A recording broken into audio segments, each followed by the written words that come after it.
everybody, it's me, Catieosaurus, and welcome back to my channel. Today we're going to talk more about sex, intimacy, and neurodivergency, so if you don't want to see this kind of content, grab a fruit snack on the way out. Every time I start recording. Every time.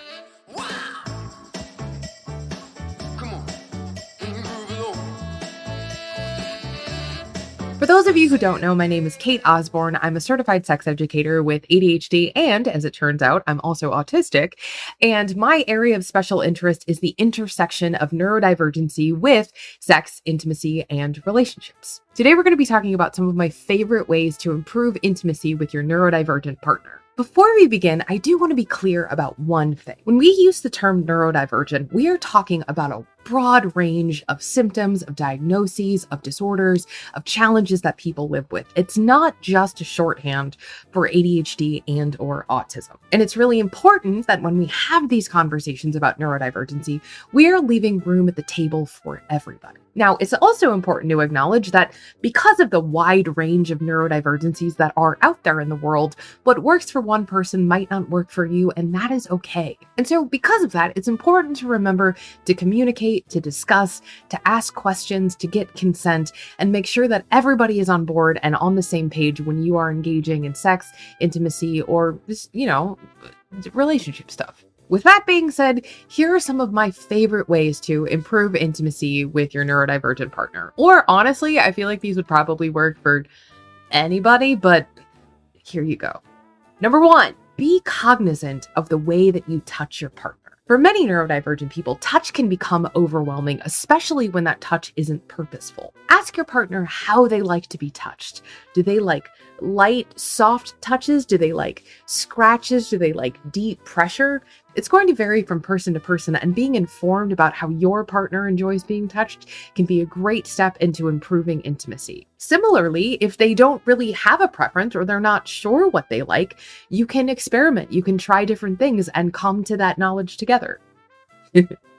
Number 2. Sensory issues. Be aware that many neurodivergent people have sensory issues, especially related to taste and smells. You or your partner may want to shower before you engage in intimacy to make sure that everybody is smelling their best and feeling fresh. And it may also help to avoid products, whether they be, lotions or massage oils or edibles that involve strong tastes or smells. Number 3. Take your time. Arousal is a multifaceted event. It is possible for our body to be aroused, but our brain to not be in the right headspace, or for our brain to be very aroused, but our body is having a hard time keeping up. Giving yourself or your partner time to de-stress, to really ease into things, to really get in the right headspace to where they can give themselves permission to give and receive pleasure can be really useful. The secondary follow-up to this one is going to be a hot take, but I do not care. Ask yourself what you are doing to support your partner's ability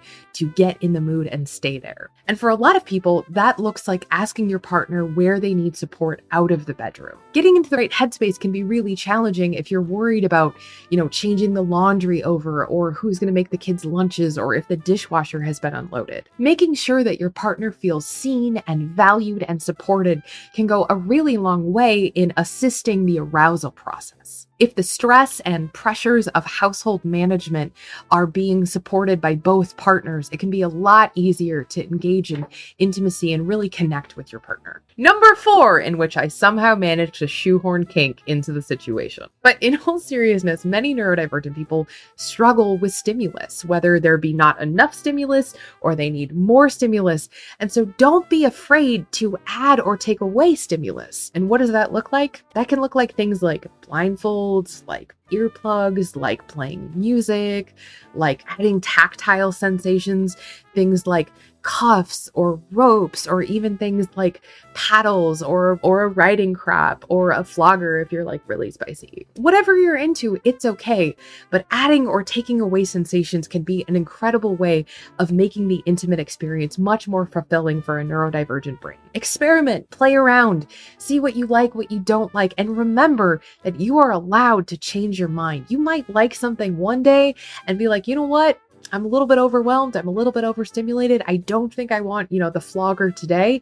That is okay, because that leads me into number 5. Number 5, remember that your preferences and your needs are going to change from day to day. One of the most challenging things about being neurodivergent is that our mood, our overwhelm, the amount of stuff that we're struggling with can change day to day based on what's going on. If we're really, really stressed, if we're really, really busy, if we're really, really hungry, if we're really, really tired, the symptoms of our neurodivergency can be much more pronounced and come out a lot more than on a day where maybe we have less going on. And so because of that, our preferences can change. Similarly, many people with neurodivergencies also deal with things like chronic pain, depression, anxiety, all things that are going to change your needs and what is going to feel good and feel right and feel comfortable for you on a day-to-day basis. So be patient with yourself. Be patient with your partners. Remember that consent is mandatory, and so negotiating consent on the day-to-day, frequent check-ins, making sure that everybody is on the same page, remembering that you are allowed to change your mind. You can say no in the moment. All of those things can be really, really vital to supporting the neurodivergent brain and making sure that they get the most out of the intimate experience. In summary, be cognizant of touch. 2, remember sensory issues. 3, remember that arousal is multifaceted. 4, don't be afraid to add or take away stimulus. 5, remember that your needs are valid and they change on the day-to-day. There's a lot more, but we're just going to start there. Anyway, thank you so much for watching. I wanted to do something new and just do kind of like a quick chill video to kind of ease back into doing more YouTube content.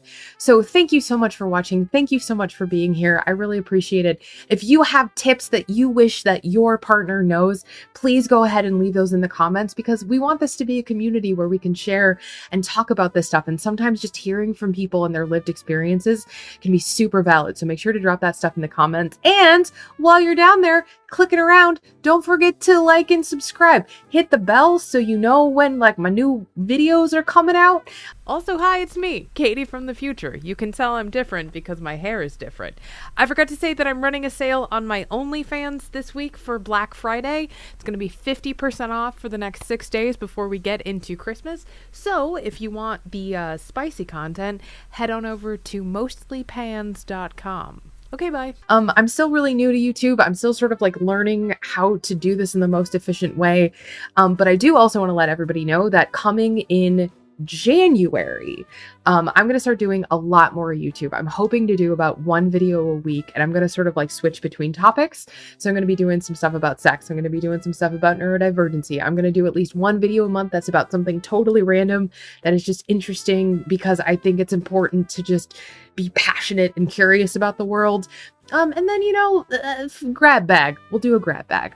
But anyway, everybody, thank you so much for watching. Thank you so much for being here. And until next time, I'm Catieosaurus. Remember to be kind to yourself. Remember to be kind to others. And remember that you are loved. Okay, bye.